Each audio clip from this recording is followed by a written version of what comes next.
ஏங்க கூமாப்பட்டி ஒரு தனி ஐலாண்டுங்க.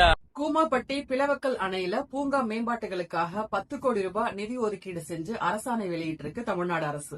இது கூமாப்பட்டி தங்கப்பாண்டிக்கும் அவருடைய விடாமுயற்சிக்கும் கிடைச்ச வெற்றி. சமூக வலைதளங்களை நல்ல விஷயத்துக்கு பயன்படுத்தலாங்கிறதுக்கு தங்கப்பாண்டி ஒரு மிக சிறந்த உதாரணம். ஏங்கிற ஒற்றை சொல் அரசின் செவிகளை எட்டி இருக்கிறது நிச்சயமா ஒரு தனிமனித சாதனை தான். சோசியல் மீடியா செய்த மாயம். நீங்க நினைக்கிறது நேர்மையா இருந்தா, உண்மையான திறமை இருந்தா உங்களை எந்த எல்லைக்கும் கொண்டு போய் சேர்க்குங்கிறதுக்கு அடையாளம் கூமாப்பட்டி தங்கப்பாண்டி. ஒரு போலீஸ் கேஸ், அதனால அரசு வேலை புறக்கணிக்கப்படுது.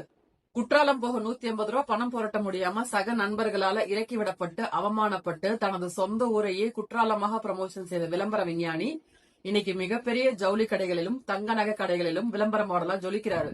எண்ணம் போல் வாழ்க்கைங்கிறதுக்கு மிக சிறந்த உதாரணம்.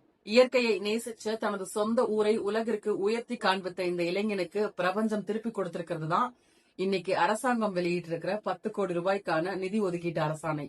என்னதான் அவரை இகழ்ந்து பல பேர் கமெண்ட் போட்டாலும் விமர்சனம் செஞ்சாலும் தங்கப்பாண்டியின் எளிமை இன்னமும் அந்த அப்பாவித்தனம், வெகுளித்தனம், கள்ளங்கபடம் இல்லாம ஆபாச வார்த்தைகள் கலக்காம பாமர பாஷையில கூமாப்பட்டியின் மரியாதை பிறளாத தமிழோடு திறமைன்னு சொல்லலனாலும் தங்கப்பாண்டியின் உயர்வை நினைச்சு பெருமையாதான் இருக்கு.